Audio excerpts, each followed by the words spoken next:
Live from Southern California, it's time for another episode of Cook Live with Chrissy and Dr. Kristi. Turn on the oven, light up the stove, and get ready for another delicious recipe from our plant-based cancer-kicking kitchen. And without further ado, here are your hosts, Dr. Kristi Funk and Chrissy Roth. Welcome back, everyone. It's our second episode of Cook Live with Chrissy and Dr. Kristi. Today we are preparing our Tantalizing Tikka Masala, and we promise this dish delivers. So good. Okay, now this is important. For those of you who are watching live on Instagram or Facebook or YouTube. Very exciting that we're able to watch there. However, if you're wanting to ask questions and get them answered, you're going to need to be on Zoom. So for those of you watching from YouTube, make sure to hit that subscribe button down below. You know the drill.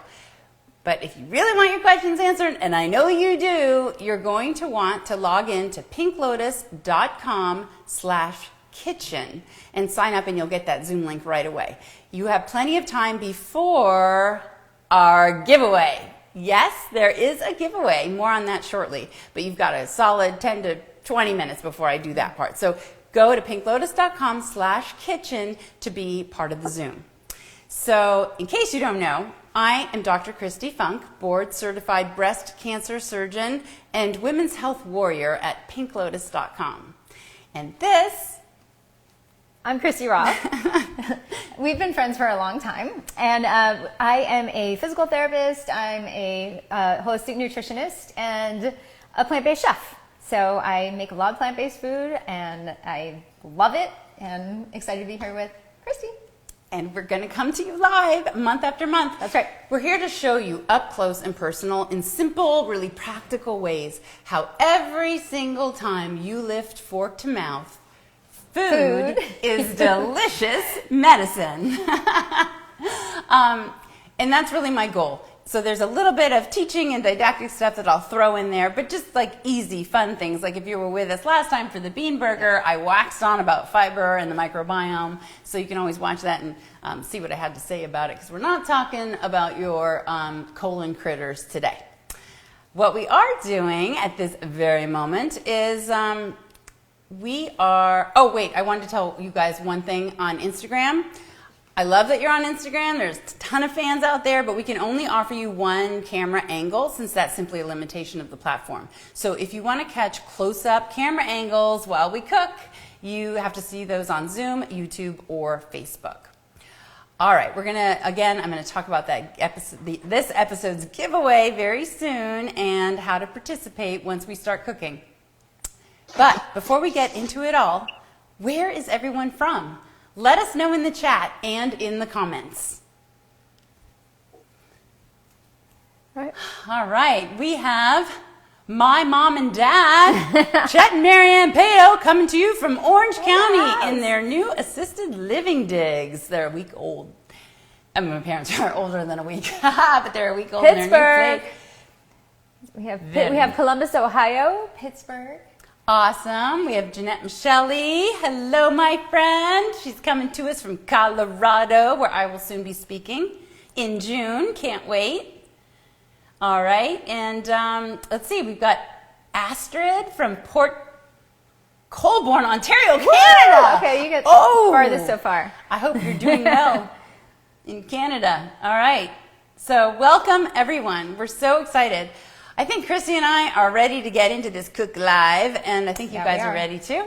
So if you are cooking along with us, we have the coolest feature. You can use our interactive recipe checklist. So you go to pinklotus.com/kitchen. It's super helpful on an iPhone or an iPad, because if you just click on today's recipe and then you turn on cook mode, Chrissy, do you want to click on cook mode at the top there?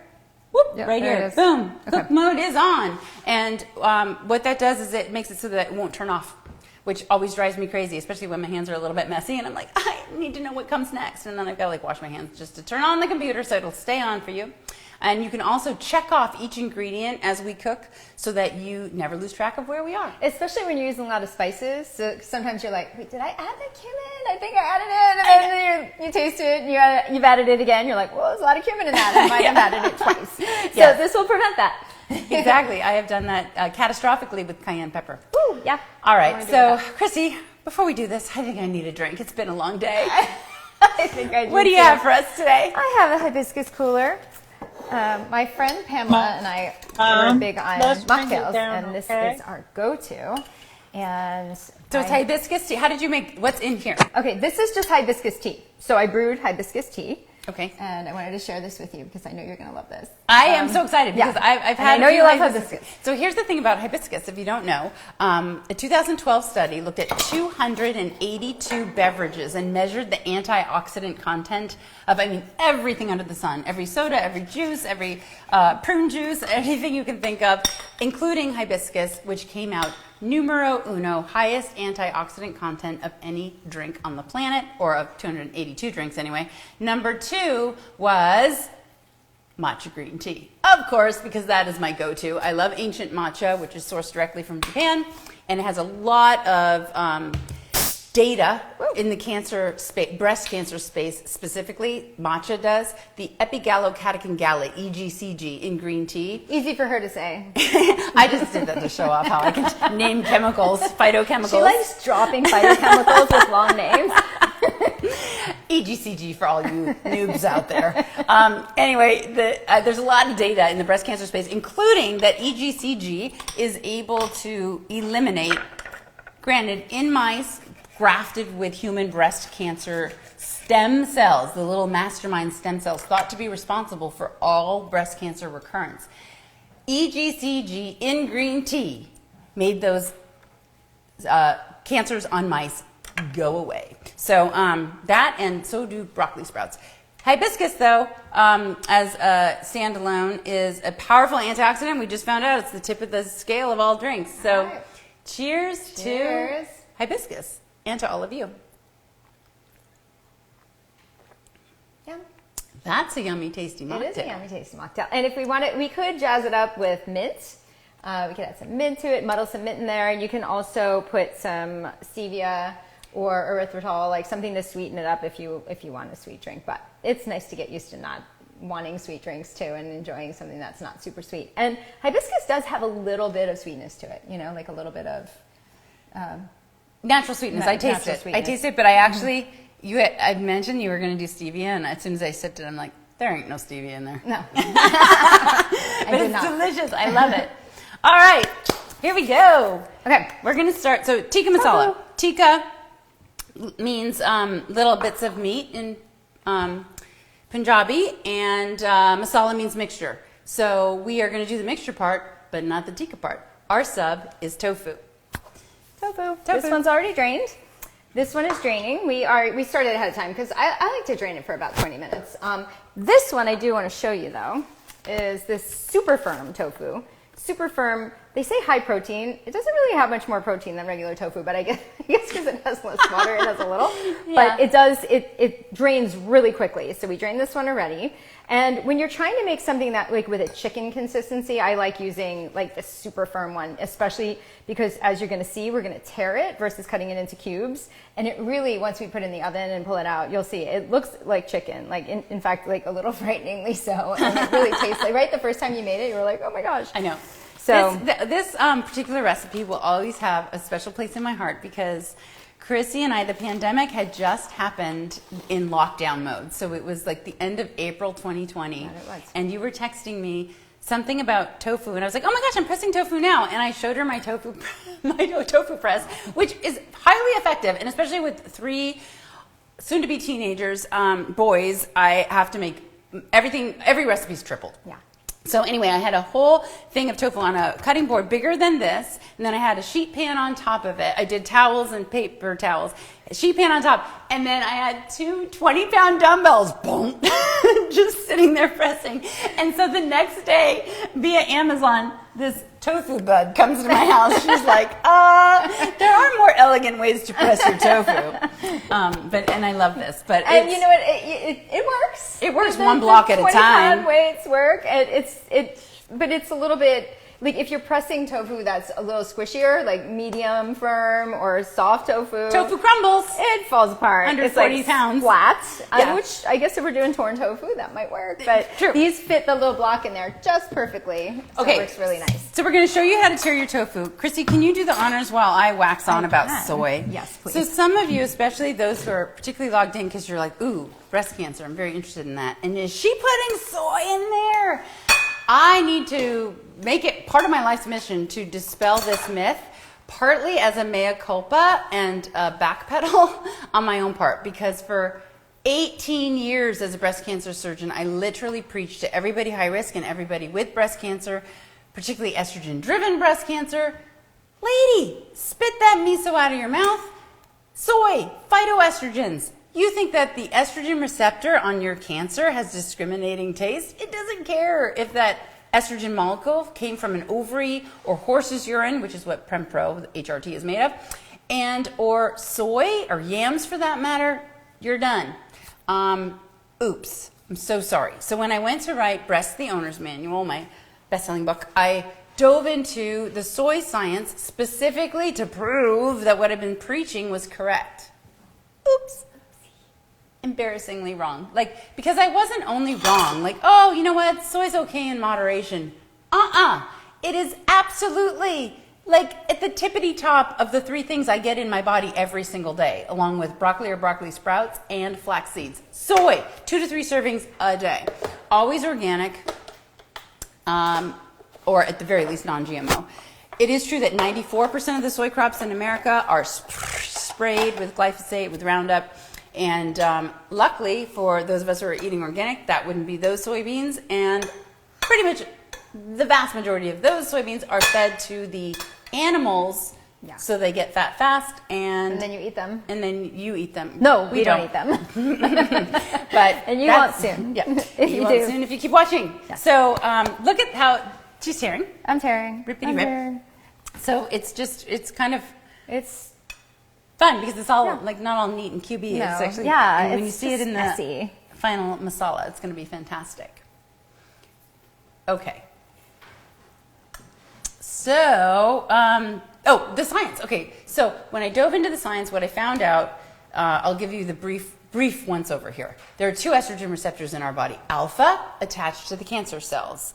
Beta is the one that the genistein and daidzein in soy, those isoflavones, those estrogen mimicking molecules, hit beta receptors with literally 1,600% more affinity. And what they do when they hit beta is they shut alpha down.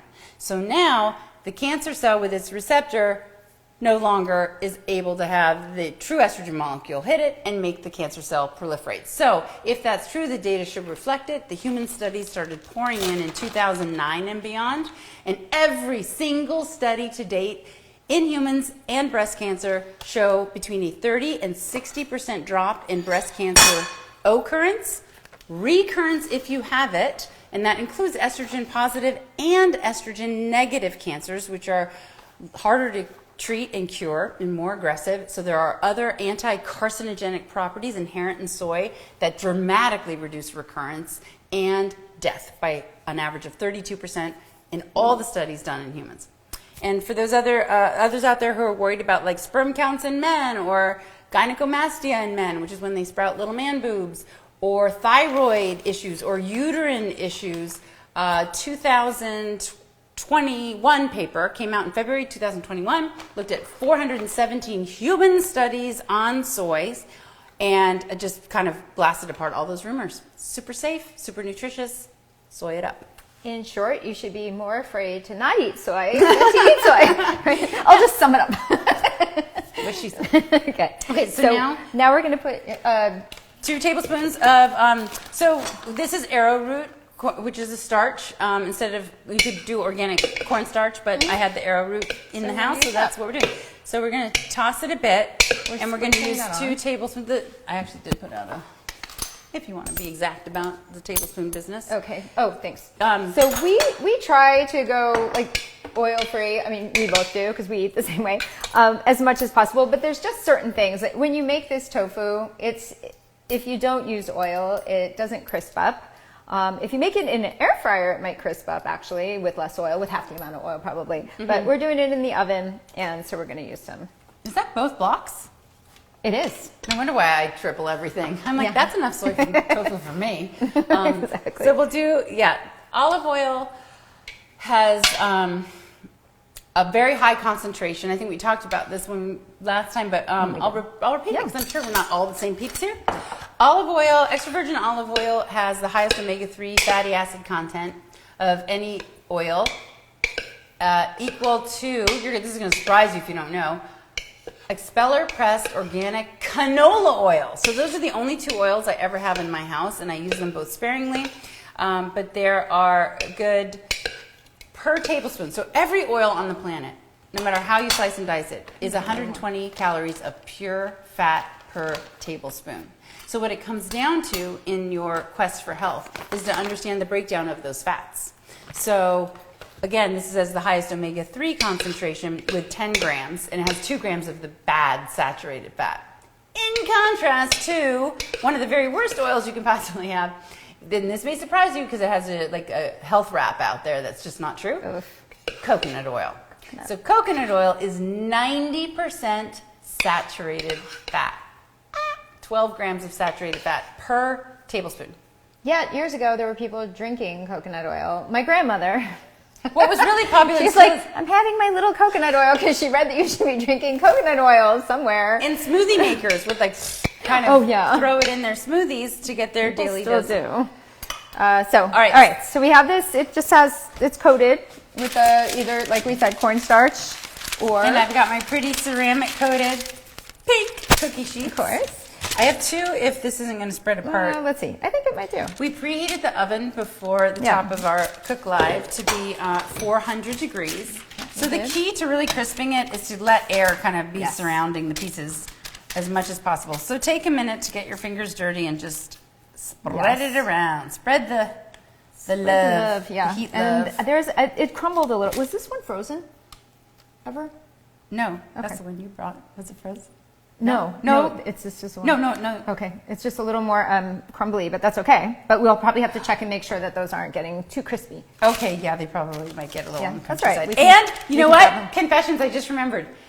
There was one, I found it in the freezer. And it was frozen. Oh, shoot, it was frozen. You know what? It's okay. It was Ethan. I blame Ethan. I told him to put the groceries away. That's No, the boy's job. you know what? And they threw it in the freezer, and I'm like, who put tofu in the freezer? Well, no, here's the cool thing about this is it opens it up because the tofu is porous. So when it goes in the freezer, the ice crystals form, and it opens up the little grooves in there. And so it can get in there and crisp it up even more. Yeah, it might get in there and crisp it up, and it definitely takes on the flavor. Because that's the thing about tofu is it takes on the flavor whatever you're using. So it'll really let that sauce in. So maybe it's going to be fun, and it's going to be fun to try the consistency too, because it's supposed to be an even more meaty consistency. So we'll give that a whirl because I've always wanted to try it. So look at that, happy accident. Woohoo! Happy accident. We're gonna better than in your pants. Okay, so I make tofu crumbles. We're gonna make this one day in my 3-bean chili, and it is amazing. So you crumble it up into those tiny pieces anyway, and it is okay. Let's check off our. So here we go. We already made our tofu. So boom, check. All oil. Check. Done. Oh, what? I forgot the salt. Good thing we had the checklist. It's already in the oven. That's all right. Let's see. Oh my gosh. We'll sprinkle a little on there. That's so funny. I have to confess that the I don't know where I think they went into the washer, the little hand things. Okay. Here, I'll just. Should we just do a little sprinkling across it? Yeah, I'm just going to sprinkle it. Yeah, I'm going to use my fingers and sprinkle it. Okay. How about that? Good thing for the checklist. And that's, ladies and gentlemen, why you have a checklist. All right, and then we're going to get into making the sauce. Yes. We're going to start by... Which is everything. The sauce is so yummy. It is so good. You could just double up on the sauce and put it in the, very happy. yeah, and then Okay. later, if you have extra in the fridge, fine. just like pour it over some quinoa or rice. Oh, so good. Okay. So getting into the sauce, getting into our lovely ginger, garlic, which we took a whole thing of garlic. We took the cloves out. We cut them out of the little skins. And we have some ginger, which I like to peel with a spoon because it's small. Like most of the time you're peeling ginger, it's tiny. And if you try to use a peeler, you end up peeling your skin. So Your own skin. it's also just easy. And it's also, most ginger's kind of, what's the word? Craggly? Is that a word? And it has like all these grooves on it. And with a peeler, it's harder to get everything off. So we just use a spoon. And you know what? The day, I'm sure I could have and should have Googled it, but I had been sitting there. It never worked to grate ginger for me, and I would like grate my finger. So then I started chopping it, chop, and it would just take too long. And then one day I was just like, I wonder if it actually goes in the food processor. Oh, changed my life, perfection, ginger ground. But first I'm gonna dice up the onions because they go into the pot first, and they're gonna broth saute. You absolutely don't need oil. Any recipe that ever calls for olive oil in your saute, unnecessary. Nope. You won't taste it. That's the killer thing. Yeah. Like you're throwing in, again, 120 calories of pure fat. Unnecessarily for no taste. You want to save your oil moments for when you need to crisp tofu, or it's going to just bring that zing into a dish. yeah, or like a little on a dressing, on a salad, on top of something. That's when I use oil. Even if I make soup. If I make a soup that's like maybe a minestrone, I won't use oil, I'll broth saute, and then I'll just add a little drizzle on the top, and it stays right on the top, so you're thinking, oh, man, I hope there's not too much oil in this soup. Meanwhile, there's like a half a teaspoon, you know, right. but it really gives it that extra little like So gourmet. yumminess, yeah. Okay, here we go. I always let it, so I always pulse the onion. Otherwise, I end up getting too much juice. Agreed, yep. Okay, Can you not? good? Okay. Yeah, that's Perfect, good. okay. All right. So, okay. One lovely thing about having a BFF who loves to cook is that she brings you things like cast iron pots. Chrissy was like, oh, I had done something nice for her. So she was like, I'm going to make your family dinner. She made an amazing dinner and brought it in a pot that she's like, oh, and the pot's for you. I was like, oh, I'm more excited for that than the dinner. Just kidding. Well, at least you can use it again and again. Okay, so basically it's about a quarter cup. You just want to cover the bottom of your pot. And not too much depth because we're not boiling the onions. We're just You don't want to boil or simmer them. We want them to come out as if you were sauteing them in oil. So you want them to caramelize. And that brings out the flavor of the onion versus boiling it, which would be yucky. So Got that's my pink silicone. everything. I almost wore a pink shirt, but That would be fitting. yeah, I know. All right, so now we're gonna. If you don't know this trick, you will thank me later. Change your life that you can cut up the ginger so easily in this little puppy. Oh, but it does require the blade. Got it. Come on. You're just gonna. Chrissy doesn't have one of these. What do you? I do have one. I don't have this You one. don't have that? No. I was trying to. Can you imagine? Trying to make You cannot be a vegan Not have a plant-based food cook processor. without a food That's true. processor. Okay, You these are just going on the wanna- oven under medium-high heat.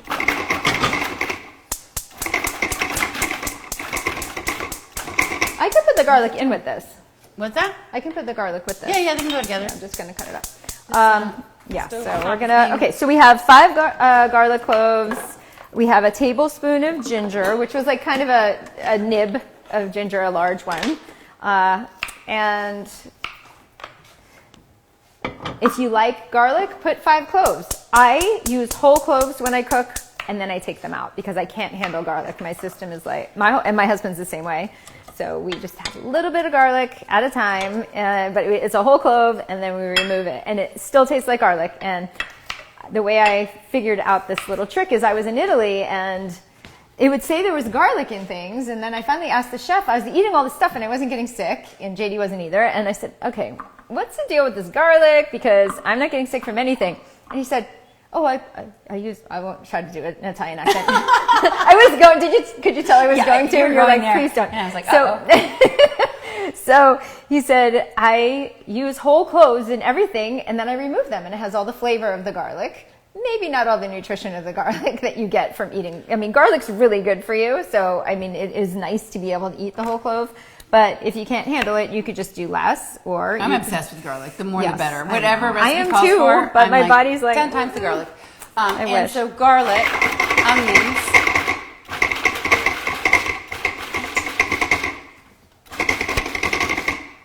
Are we good? Looks good to me. Looks good. Looks good. So the allium family, Yes. garlic, onions, leeks, green onions, chives, your yellow, red onions, what am I missing? Shallots. So this is all the allium family. Such potent immune boosters. There was one French study that looked at women who had the highest consumption. They had 12 or more servings of allium vegetables weekly, and they had 75% less breast cancer than those consuming fewer than 12 servings of allium vegetables. And a serving is quite small. It's like a tablespoon worth of onions. So, yeah, allium. Didn't you say something about onions? Like if you peel the skins off more, it's to the detriment of the health of it because there's more allium in the outer layers of the onion? There's more allium in the outer layers, and there's generally more phytonutrients. Any plant-based chemical that's also good for you is mostly concentrated in skin. So that goes for the onion. So you just want to try to feather off the outermost layer that you would never eat, and then get to the next level and try to eat that one. Admittedly, in certain onions, you know, the red and white ones, that first outer layer after this skin is still like way too chewy and not good. So you probably need to peel that guy off. But I want to talk about allisinase. So alienase is the enzyme in your allium vegetables that converts this magical precursor, takes the enzyme and makes something called allicin. And allicin is the reason for the 75% drop in breast cancer incidence in the French study, for example. So that is the magical phytochemical. However, unlike some things are better cooked, some veggies are better raw. And I think I've waxed on many a time about broccoli needing to be raw so you don't destroy the myrosinase enzyme that takes the isothiocyanates into sulforaphane. Okay, same story here, but now the enzyme names are different. So at the very end, when you're serving your dish, here's the magical trick. You want to chop up a little bit of raw something. I've got some green onions and little red onion slices that I might garnish on top to bring back the alienase enzyme, to bring back all of the potency of the vegetable. Okay, did we check? Yeah, I'm checking. But okay, so yes, we're checking. We have to start adding this. We can start doing the spices while this is doing its thing. Sure. It's because this is going a little, the onion's just going a little slow. That burner is the slow burner. I moved it to the front burner because it's a bigger burner. Oh, you're so magical. I couldn't get it on. Did you see me struggling there? I was like, oh. And then I went to look for a lighter and combine it. Okay. I blew on it. Spices. Okay. So excited about these spices because this just brings the magic. So it's all in the spices. Okay. So what do we have? This is the, so Garam Masala literally means warm spices, and it's a mixture of lovely Indian spices. It has cumin and coriander, which we actually add even more of, so we've got those standalones. It's also made up of cinnamon and cloves and black pepper. So you'll see we were throwing in some turmeric, and one of you out there was like, where's your black pepper? Because you've got to make the curcumin up to 2,000% more bioavailable by always having black pepper with your turmeric, with fat, because it's a fat-soluble substance, the curcumin. Believe me, we're going to get to the fat in a minute. We'll have fat in there. Okay, so we're going to there's a whole tablespoon of the Garam Masala. Okay. I'm big on spices. Like whenever I make somebody else's recipe, I always regret not having doubled up on the spices. You always do. I do. Okay. This is 2 teaspoons. It's the black cumin. So this is black, you might notice. I also have the brown colored. I don't know if it's just called cumin though. But I like the black. So the phytonutrients in anything are in the color. So whenever you have a choice, if you go for the more vibrant choice, you're getting a little bit more phytochemical bang for your having chosen that one. This is the coriander, which I think is also 2 teaspoons. Yeah, and then we're going to do 2 of turmeric. Okay, so this is a 1.5. Oh. This is a new, I know, I always have to look. It's right. What was I using? The 1.5 or the 1? You were just using the 1.5, I think, Okay. for the cumin, and then you used the tablespoon. Okay. So I'm just gonna throw a little more. Okay. I didn't even know there was a 1.5. Like it. I know. Okay. Just this new set I bought. So coriander and then a 1/4 teaspoon of our cayenne.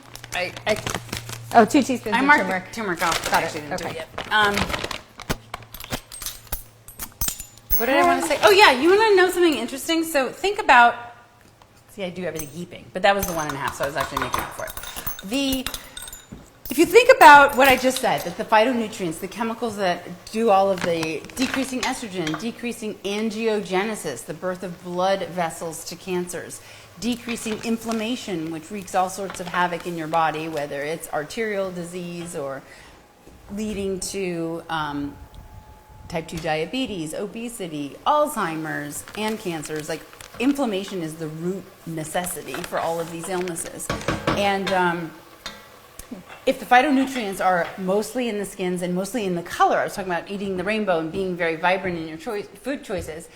Think about this. Except for the occasional, like, overindulgence of beets, which makes you pee and maybe poop on the red side, you never see the color. You could eat this many blueberries and you'll never pee blue. That's true. Because your body's that thrifty. It's like, ooh, I want that stuff. And it absorbs it and uses it, and it does not have you excrete it. It's all in the color. Okay, so this is cayenne. The recipe calls for 1/4 of a teaspoon. If you love heat, go on up to a teaspoon. I told Ethan that I was making this on the show tonight, and he was like, oh, can you not put in the jalapeno? Because that is the favorite thing, my favorite thing that you make, but I hate the jalapenos. And I was like, I'm going to go with the cayenne pepper is what you mean. So cute. He was like, whatever it is, just don't put it in. And you can tell the people at home, if you want it to be spicy, you can put it in, but Ethan doesn't want it. So I'm telling you, that's what I'm doing, because this is dinner. That's right. Okay. So these look really nice. That sounds like it's sizzling. It's doing its thing, yep. I think we can add the, I think it's ready for the rest to be added, and the tofu still looks good. Oh, you know what the amazing thing is about our tofu? You don't have to stir it. You don't have to mix it up. It'll be fine. You don't have to like babysit it, except just to That's part of not because burn it. we used olive oil too. It kind of cooks evenly versus trying to do it dry. Yeah. Yeah. We've Okay. got to add the. We can add the. Yeah. Did you? No, it was over here. No, it's over here. Yeah. Sorry. Okay, I so can we're do it. just going to now add to the saute with the ginger and the what? What else is there? Oh, the garlic. Okay. It's also great because the recipe kind of comes together all at the same time. Like right when the tofu's done, it only needs to simmer once we get all the juices in there for 10 minutes, and it's a pretty quick meal. I'm going to go ahead and start opening things. Let me talk to you a little bit about tomatoes. So we're going to put in a can of organic tomato sauce and 1 can of diced tomatoes. And the magical thing that makes the red in tomatoes is called lycopene. And lycopene has been shown for highest tomato consumers, those women have less breast cancer than the lowest tomato consumers. Lycopene, unlike the onions, unlike the broccoli, is the opposite. It loves heat. It actually becomes 300% more bioavailable than just a sliced raw tomato by cooking it in heat for about 15 minutes. Perfect, we're going to do that. And it also is fat soluble, so cooking it in our meal, we're going to have the fat from the coconut milk, but in other meals, that's maybe when you strategically want to add that little bit of olive oil or canola. So that's what I got to tell you about tomatoes. Coconuts. Okay, so I already went on about how it's like the worst oil, so now what am I doing putting coconut? You know why? Because, okay, so this is Trader Joe's organic reduced fat coconut milk. The full fat per 1/4 cup, and there are 6 servings in here, and there are 6 servings in our dinner. So 1 serving of this dish is going to give you 6 grams of the bad saturated fat. But if you did the full fat, it would be 11 grams per 1/4 cup per serving of our tikka masala. It just makes it thick and creamy and delicious, and it's one of those exceptions, I think, to cooking this particular meal. You can write in the comments, tell me how it went. If you sub oat milk or cashew cream or almond milk to really stay away from the saturated fats in the coconut milk. But I'm going to guess that you're going to be like, oh, that was good, but that ain't no tikka masala. So this is it. It's a bit of a splurge in my opinion, but I also know I prepare for it. Like I had oatmeal this morning and a salad without any oils at lunch, and because I knew I was going to have this saturated fat. Also prepare. Yeah, so you always want to kind of plan your meals out. I mean, I think it's just healthier to do that. The other thing is, there's very few things we're going to be able to have this amount of spice if we don't have a fat, like a kind of heavy duty fat. Because they're just going to taste a little overwhelming. So that's where for curry sauces, I usually give myself a pass. And I do use the reduced fat coconut, even though most recipes call for full fat coconut because it does taste a little more decadent. But it still tastes great with the low fat, and I think you can give yourself a little bit of a pass on that, unless, like Chrissy said, you have issues with cholesterol. Yeah, if you have issues with cholesterol or you're type 2 diabetic, you might want to shy away from it. And one of the biggest reasons, or the big reason, is, and this is funny, if you don't know this, it's funny to me, even doctors don't necessarily know. You think diabetes, what do you think? High blood sugar. Do you know what it really, really, really is? It's high saturated fat. So everywhere you have a muscle cell, you have a receptor on it for insulin. And when insulin lands in the receptor, it says, hey, buddy, open the glucose gate, open the sugar gate, and in comes the sugar from the bloodstream. So you chomp on a meal, has some carbs in it, and breaks down into the sugars, and your pancreas is like, whoop, shoots out the insulin, hits the receptor, sugar goes in. Enter too much saturated fat flying around. Now the saturated fat literally lodges itself in the insulin receptor. Chomp, chomp, chomp, you're eating your meal. Heaven forbid if it's like a pastry, cookie, cake, ice cream, candy, like full-on table sugar in your mouth kind of as a meal. But even just your basics that elevate the sugar content a little bit, you're eating your carbs, fruit, etc. And your sugar goes up, your pancreas is like, hey, let's shoot out that insulin. And insulin comes in and it's like, hey, insulin receptor, insulin's here. And the receptor's like, ooh, I can't hear you. Blah, blah, blah, blah. I'm stuffed with fat. Blah, blah, blah, blah. So it doesn't open the glucose gate. So what happens? Glucose is just flying around. Hyperglycemia, too high of a blood sugar. And the pancreas is like triggered by that, going, what's up? Come on. Let's do a little more insulin because we need to talk louder to the receptor. Knock, knock, knock. And blah, blah, blah, stuff with that is happening. And so what do you have now in the blood? Hyperinsulinemia. Type 2 diabetes is a saturated fat problem. Basically, the exact same thing happens with your liver and cholesterol. So the liver has little receptors on it for LDL cholesterol. It degrades it, makes you poop it out in your bile to the stool. And those same receptors, saturated fat, boom, fills it. And now the LDL cholesterol is like, hey, who's going to come take me home? Nobody. So high cholesterol. Okay. Saturated fat. All right, so pour it all in. Yeah. Okay. So I just wanted to say that we let the pan get pretty dry. I let with the spices and the so garlic. So we should splash in more. No. I wanted it to get dry because I wanted to toast those spices in there. So let your pan get dry. Let everything evaporate. Then put the spices in. And then it just kind of releases the flavor a little more. And then, but you don't want to do it too long. But see how it's nice and toasty. Ooh, and that is. Yeah. Can we show the peeps? I don't know. I don't know. Can we? Can we see? Here, I'll put it on a spoon. You can see how it's just really. It's just toasted, maybe stuck a little to the bottom, but we want that. Tomatoes first. Okay. And then we lowered the heat a bit. Yes. Look at that cream. All right. Okay. Now we're going to scrape all the bits off the bottom of the pan because that is necessary. And you got to get this kind of mixing up here. Get it. Okay, let's just combined. double check. Check can of tomato sauce. Check can of diced tomatoes. And we're going to just give that a second to simmer. And as soon as we mix it all together, I'm going to throw in the chickpeas and the cauliflower. So about 2 cups of cauliflower. And if you're my son Justin, The big trick here would be to put that cauliflower into this food processor and make it so tiny that he doesn't even see it or know it's there, because these chunks will be left on the bottom of his bowl. Mark my words. But anyway, we will, where's that blue bowl?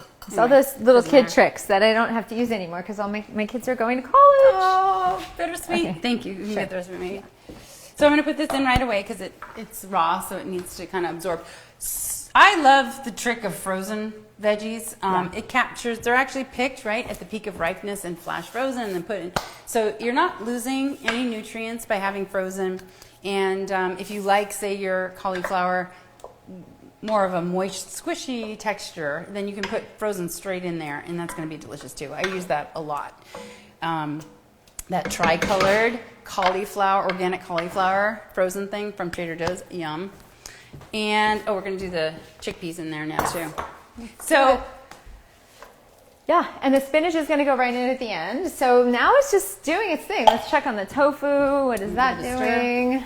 It is, oh my gosh, it's crispy, but not all the way done yet. No, okay.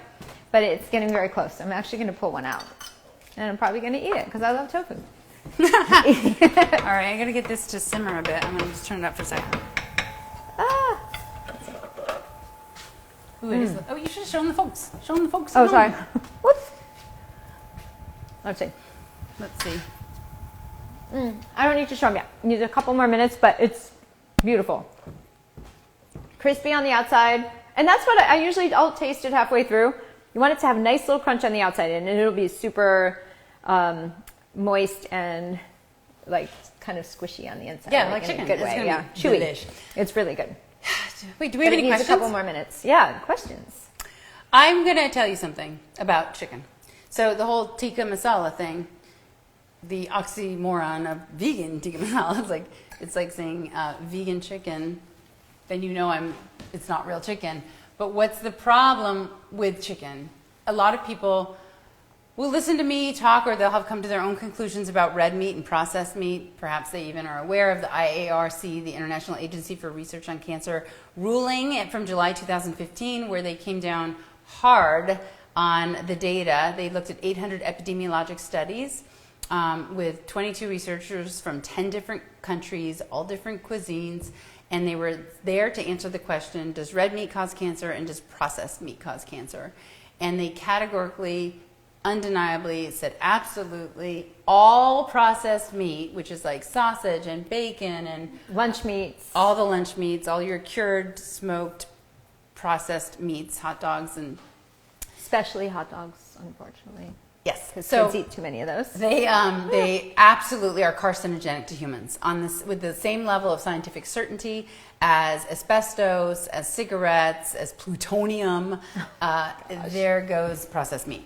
The red meat came down in the next classification, which is it probably is carcinogenic to humans, and we definitely know that red meat is linked to colorectal cancer.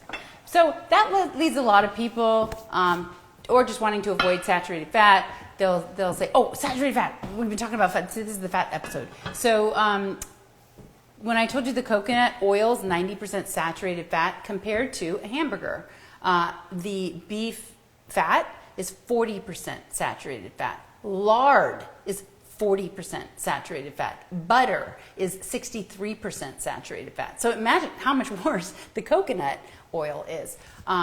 But back to, so people are subbing chicken. They call, chicken the new red meat. So people often ask me, but chicken's okay, right? And then they're like, or organic, skinless, boneless chicken breast is okay, right? And there's always 5 different things I want you to think about when you're thinking about meat. The first one is the cellular response to the fact that you just chewed and swallowed animal protein in the form of meat, be it chicken or turkey or fish or red meat or processed meat. And the cellular response is always going to elevate estrogens, elevate the big daddy growth hormone called IGF-1, insulin-like growth factor 1. It's always going to increase blood flow to cancer cells, angiogenesis, blood vessel genesis, the birth of new blood flow to these cancer cells. If you are a cancer and you aspire to be bigger than the tip of a ballpoint pen, you must create your own blood supply via angiogenesis. So thanks, chicken. You just helped me do that. And it ultimately ends up in that oxidative stress pattern of tons of inflammation, DNA damage, free radical formation, and disease. And so if the pounding of the disease day after day hits mostly your arteries, hello heart disease. If it hits mostly your immune system, hello autoimmune disorders. If it's hitting your gut, you get leaky gut and irritable bowel. It doesn't have to be everything that kills you, like cancer, heart attack, stroke, diabetes, and Alzheimer's. It can just be things that make you miserable, that make you like want to kill everybody else or something, just chronic pain. Even asthma and acne are related to these things. So it's the cellular response. You can do nothing about it, and that cellular response could care less how many acres that free-roaming cow had to itself, or that chicken could pluck around to its delight with only 2 other chickens. It doesn't care. It's a cellular response. The second question is, what's naturally in the meat? So again, naturally, even your organic meats, you're always going to have saturated fat. You're always going to have cholesterol. In processed meat, you're always going to have nitrates. So, and then there's heme iron, which is very carcinogenic. So that's that. Then number 3, you're probably not eating chicken tartare. If you were, you should know that approximately 80% of chicken is contaminated by bugs that cause like cramps and bloody diarrhea and salmonella outbreaks. So you're probably cooking your chicken, and as soon as you do, you're forming heterocyclic amines and polycyclic aromatic hydrocarbons, fancy words. I'm being fancy again with my big words. HCAs, PAHs that are absolutely some of the most potent carcinogens known to man, and you are chewing and swallowing them down. I used to think, so you may think still, that this was the effect of grilling meats and smoking and barbecuing meats, and you get the char on the outside, which admittedly, former meat eater, was delicious, but less than nutritious because it's actually a carcinogen. And you might have thought it was limited to that. Number 1, no, it's not. Slow cooking chicken at whatever degree, 375 degrees for 30 minutes. It is the mixture of the creatinine in meat with heat that equals carcinogen. So therefore, your charred veggie burger, your charred broccoli, the char has no carcinogens in it, or no HCAs and PAHs. Okay, so those are the 3 things that I don't care how organic and happy and hormone-free your animal was. The next 2, well, actually, there's just 1, and that is if you're not eating organic, then what are you eating? Nobody knows because it is not regulated, and nobody has to report out what pesticides, herbicides go into the feed. They don't have to talk about the tranquilizers, the antibiotics. 80% of all antibiotics on planet Earth are fed to animals because they live in such skank conditions that your food would be filled with pus if they didn't do that. By the way, 2% of all milk is allowed. I was just going to say. Do you know that? Yeah. It's allowed to be pure pus in America. 2% of your carton can be pus because those poor dairy cows, they're like constantly getting breast abscesses. They need a good breast surgeon. So there was a study of chicken feathers that were ground up because scientists were like, "What are they feeding the chickens?" And what they found in the study of ground up chicken feathers, which, by the way, people. Animal Aggie people grind up the feathers and feed them back to the live chickens as feather meal. But waste not, want not. They also do the beaks and the feet. Anyway, the feathers, what was in them? Well, there was an illegal antibiotic called fluoroquinolone. So you are legally allowed to feed antibiotics, of course, but this was an illegal one. Don't know why. Arsenic. So arsenic was always fed to chickens until it was banned in 2016. So not that long ago, millions upon millions of pounds of arsenic have leached now into our soil, so you may know that even your brown rice can be arsenic laced. But there was a study in 2015 that looked at 207 preschool children, measured their levels of arsenic, and they literally, all 207 of them, this was in New Jersey, it was in America, they had over 100 times the ratio of arsenic that leads to cancer. And all the arsenic was traced back to chicken. Yuck. So gross. So there's arsenic in the feathers. There was a sex hormone in the feathers. There was caffeine. There was Tylenol, acetaminophen. So whatever. If the chickens are sleepy and not, with decreased libidos, just let us know. Prozac was in there. But really it's all in an effort to keep those things it's eaten. because they're in cages this big and they don't want to get too rowdy either. Right. So be happy. Chicken. Yeah. So that's it. That's number 4 is what's forced into your meat, which you're going to avoid only that with getting organic. And the final thing is what's not in there that you really, really want. So there's never a shred of fiber in anything chicken or animal otherwise. There's no water. There are a lack of vitamins, particularly C, A, D, E, and K. You're missing a number of critical minerals like calcium and boron and manganese and magnesium. Fiber, water, and antioxidants and phytochemicals. There's obviously Zippo and phytochemicals. And you know what? The meat industry is so far ahead of us. I read about, it wasn't a study, it was just like newsflash, 5 years ago, big meat companies were already anticipating people's minds shifting to knowing they should be more plant-based, if not entirely.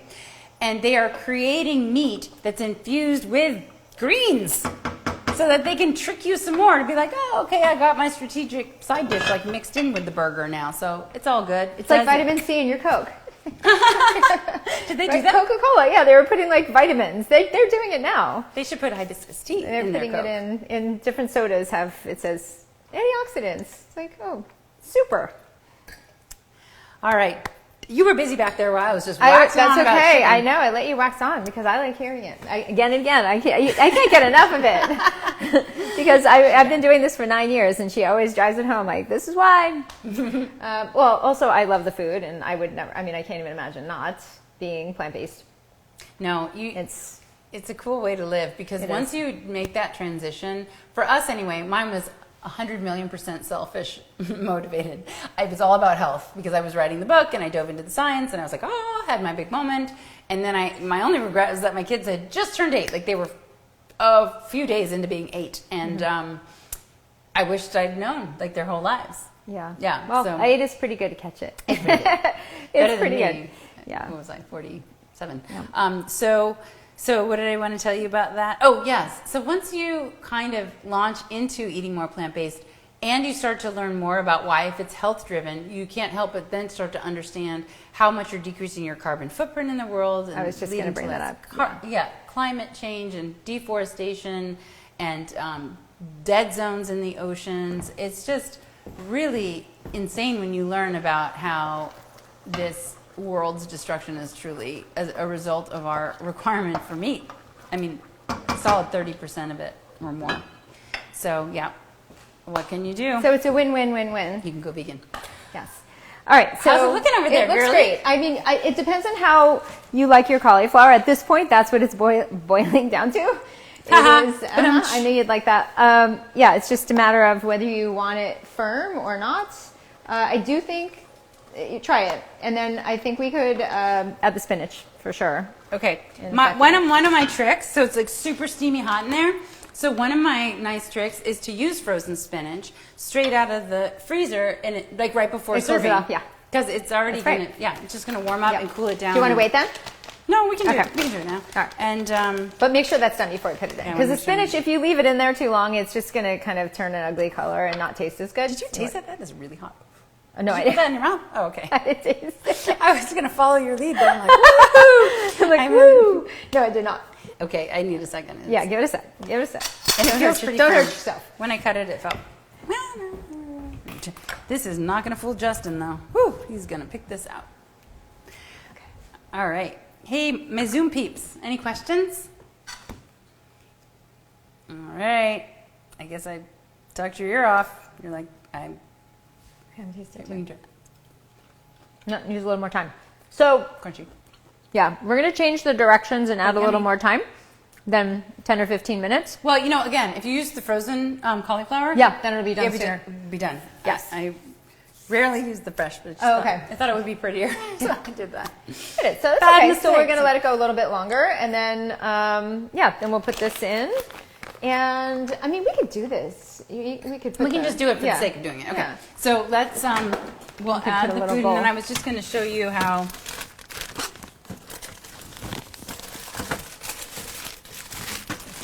I can do a little bit of, just toppings to make it pretty, but also strategic, right? Mm-hmm. So I've got the little bit of onion that I wanted to slice on top. Red onion. And I've got some green onion and some cilantro. And that'll be the garnish, but it'll also actually be making that Allison come to life. So we'll just make a little pretty wheel. The other thing is it all depends on how big you cut your cauliflower up too, which actually brings another point up in that you want to try to cut them all the same size, or you'll have a bunch of mushy little broccolis in there, or cauliflowers in there, and a bunch of big ones that aren't done yet. So you do want to try cutting the same size. I don't know if we said that earlier, but yeah. So, did I tell? Oh, you know what? I never finished my story. That's the one thing about me. I'll start stories, but I somehow remember I never finished them. And I started this at the very beginning. So this recipe is near and dear to my heart because we were talking, it was pandemic, April 2020, and I texted her like, look at my tofu press with the weights. And then she was like, oh my gosh, I am making the most amazing tikka masala, and I had never made it before. And so she sent me this recipe. I tweaked it a little just because you were like, yeah, we're chickpea'd out. I was like, I had a chickpeas and spinach. You're like, I would have done that, but yeah, we had chickpeas like every day that week or something. So you were chickpea'd out, but that was it. It became my go-to. This is in the rotation, folks. Like at least every 2 to 3 weeks we have this one. It's very good. So good. So I hope you guys will make it and eat it and enjoy it. And when you're eating it, you think about these little ingredients and the pearls of medicinal wisdom that I tried to pass along. Absolutely. It's really my goal is to, as our kind of little opener, food is delicious medicine. To say food is medicine just makes it sound unpalatable. That is true. But it can be delicious, and this particular dish is just packed. By the way, always cut your green onions down to the tippity tip, like the white. My mama is going to be proud. Waste not, want not. Right, Mom? She's watching. She's watching from her new home. Okay. Cool. It's getting there. We're gonna put let's it in show the dish. tofu. Oh! I didn't bring it over because it was too hot, but I will now. All right, so look at this. It's crispy. It looks like chicken tenders. But inside is chewy. I could eat them just like this, but they'll be better in the sauce. I could eat that whole thing. That was the one that was frozen. Try it.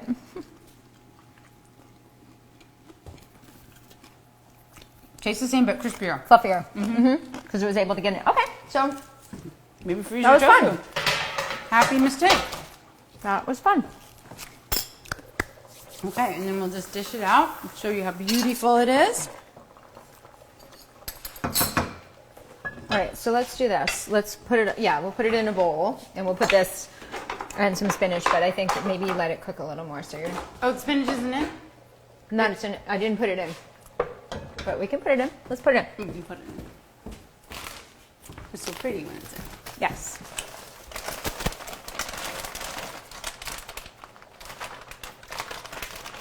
Get in there, spinach. Basically, whenever humanly possible, I add leafy greens into whatever I'm eating. So, like, there would be no tikka masala in this house without some spinach. Again, to the boys' chagrin. But, oh well. They'll thank me later. They'll get it one day.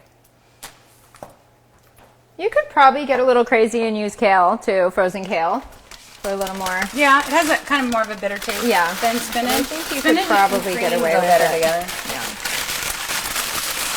Okay. This is my parchment trick with anything. Okay, it looks so good, you guys. Ooh, I'm so glad it's bowl. dinner time. All right. And because that spinach was defrosted from sitting out, I think it's ready to go. Yeah, I'm sure it's so hot. Still nice and green. So pretty. And you can serve it over quinoa, brown rice, white rice, any kind of grain, or not because you don't need it. You could just eat it like this too. I have made this before. I've added potatoes to it. And then sweet potatoes especially? Sweet potatoes. I added regular potatoes. I've made it with that before. And I don't know what it would be called at that point, but I mean tikka masala. Yeah, so it's potatoes. Yeah, sweet potatoes is one of my favorite things to put in tikka masala. You can add that into it as well. And then when- you don't even need a grain, but you don't need a grain now. It looks delicious. I usually try to save my calories because you you know what? Honestly, it soaks into the rice, and I don't really taste the rice that much. It's just sort of chewy texture, and I don't need it, so I don't usually use the rice. But look, so pretty, beautiful. Food is Tantalizing delicious medicine. All All right, everybody. Thank you so much for joining us. Please try today. this recipe. You won't regret making it. It's delicious. And and leave out the spicy stuff for the kids. And getting into kids, like if you're just starting to be plant-based and you're trying to get them on board, just keep trying to, you make it once and they're like, oh, I don't really like it. Make it again and again and again and again, and have them try it each time, because their taste buds do change. Every 2 weeks, you make a new layer of taste buds, and I told my kids that, and they're like, yeah, Mom, they just come back the same. I still don't like it. But one day, they're going to like that. I'm amazed how much my kids' taste change over time with just trying the same things. All of a sudden, they'll try it and like, I like it. So, yeah, just keep trying. Mikey likes it. Remember that commercial? No. All right, everybody. Next time we're making. We're making. I don't know. A Buddha bowl. Oh, that's right. A Buddha bowl with drinkable tahini sauce. Not really. You don't really want to drink it, but you could, because it's so good. You'll want to. Yeah. All right. Until next time. Be well. Be healthy. Be plant-based. And enjoy.